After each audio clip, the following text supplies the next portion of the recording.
Hi friends, welcome back. I got it. I got my hands on Oddity. Although this film is not out yet in my country, I have a beautiful screening set up for today. It's a winter's day and we're gonna go to my lounge room to go check out this movie together.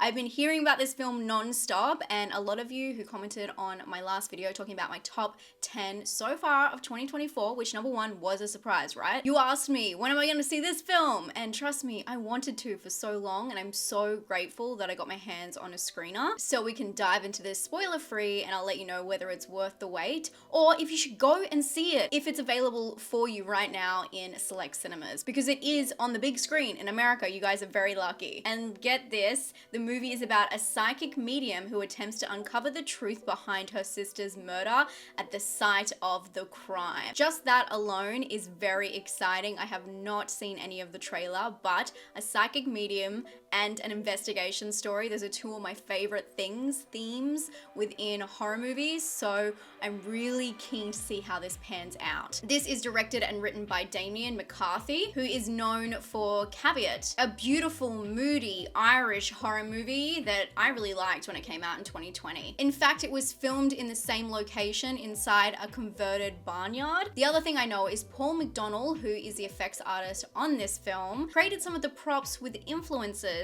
from Child's Play and Creepshow. This was from input from the writer-director. So I don't know what that's about, but I'm interested.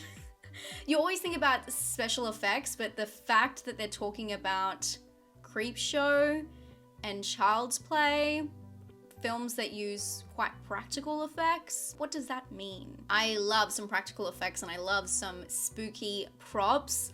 So let's figure out what Oddity is really about. I'm going in kind of blind.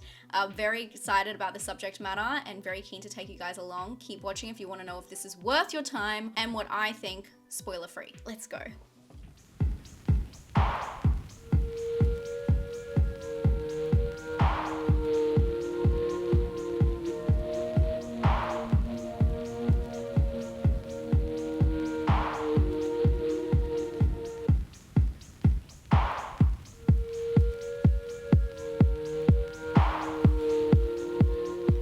It actually looks like it's just about to storm. I know it's really bright, but I swear it is about to come down. Perfect time to start a horror movie. Let's go.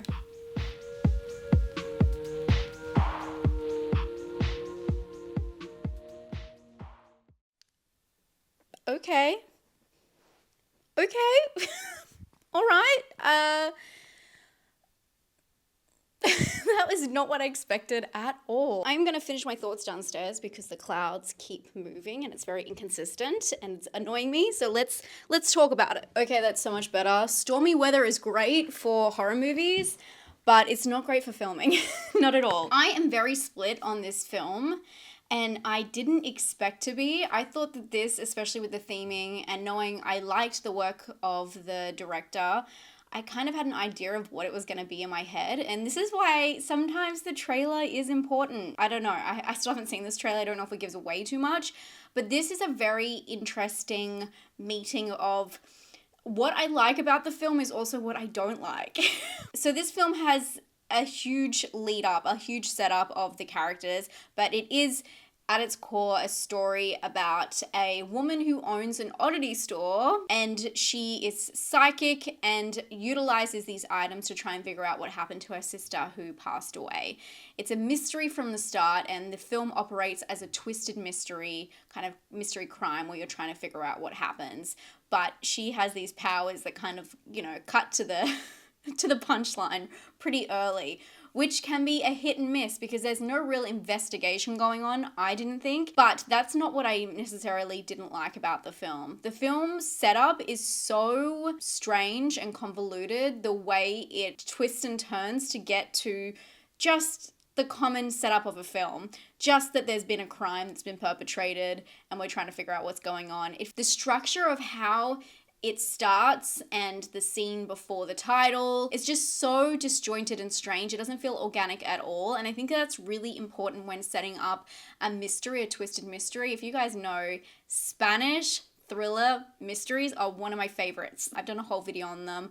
I love them. And this film felt very similar in the way it had like this twisted mystery and reveals. And so I was very excited for that portion of it. But the way they set it up, it felt like they were almost trying to fool the audience or make them jump through all of these hoops, which didn't really work. And what I believe makes such a good twisted mystery is the fact that it is such a simple setup and it's something that people don't see coming. But this, I felt like you were jumping through hoops trying to understand people's relationships and why they were talking to people certain ways. And I felt like there were just so many holes everywhere that instead of everyone becoming a suspect, everything just seemed half done. And I think that that goes more so for the characters in this film. I just didn't like them. I don't think any of them really got a full arc.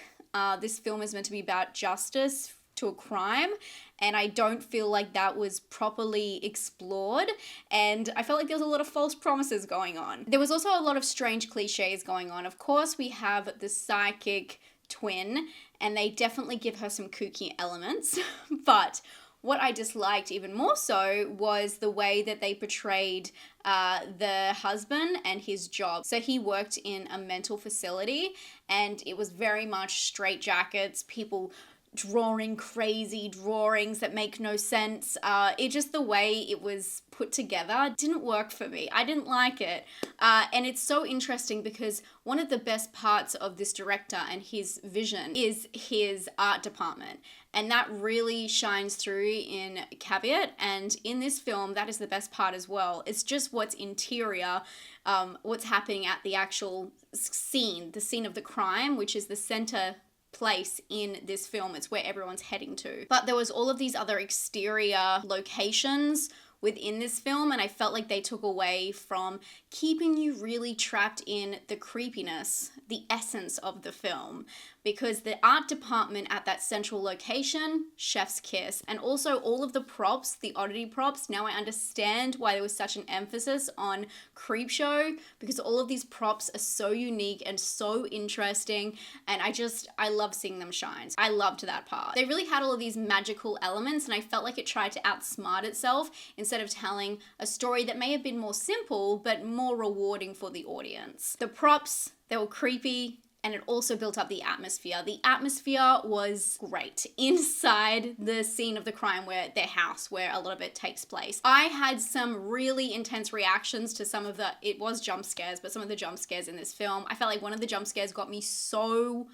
good, so good. I screamed twice in my own lounge room, okay? So I really fed into the creepiness of this story. I just felt like there was all these strange things floating around it that didn't quite match, and the arcs of all of the characters didn't quite go anywhere. We were introduced to all of these different ideas and different people, and it didn't quite go anywhere. The core story is fully realized in a way, but I didn't love the ending. I will say, cinematography-wise, looked great. The location, the art design, I've already talked about that. But in that regard, how it looked as a film, I feel like they really utilized that the space I keep talking about, the house really well, the architecture and the way they framed up the composition of each shots, especially if there's something spooky going on in the background. I really enjoyed that. And that's how they get away with all these good scares. Scares are composition. It's almost like when they do the fridge door scare and then they close it, that's setting you up. And a good composition on a jump scare is really what makes it, because it catches you off guard, makes you jump. That's the whole point.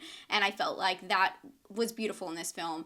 I wouldn't say too much about the music or sound. I really didn't think too much about that during the film, although there were some wind moments where I could hear the whirling of the wind in the background and the silence. And silence in film, especially in creepy film, I think works well as well.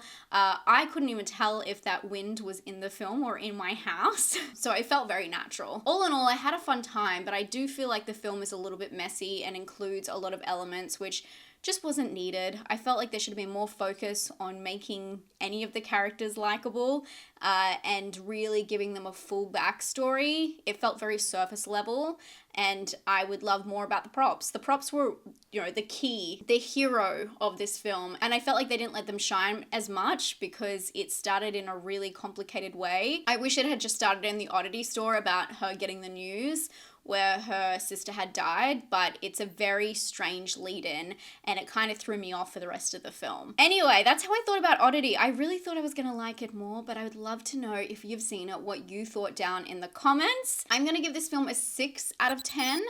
I do feel a little bit more positive about it than negative, but I am a little bit disappointed, I have to say. For originality, I'm going to give it an 8. I did think it was original on all counts, except for some of the stereotypical job titles and places of work, those kind of aspects. Everything else I thought was done in a very unique way. And for scare, I'm going to give it a 6 because it got me with a couple of jump scares. If you want a jump scare movie, this could be for you. Definitely check it out for the props alone, I think. Anyway, I hope you guys are having a fantastic day. Don't forget, I did do a top 10 of what I've been loving so far this year. And of course I did a long leg spoiler chat. If you've finally seen the film and you want to check out what I thought, my breakdown, theories, and some interesting quotes from the director, I've figured out some stuff and I have it there for you. I hope you guys are having a fantastic day and I'll talk to you very soon. Bye, friends.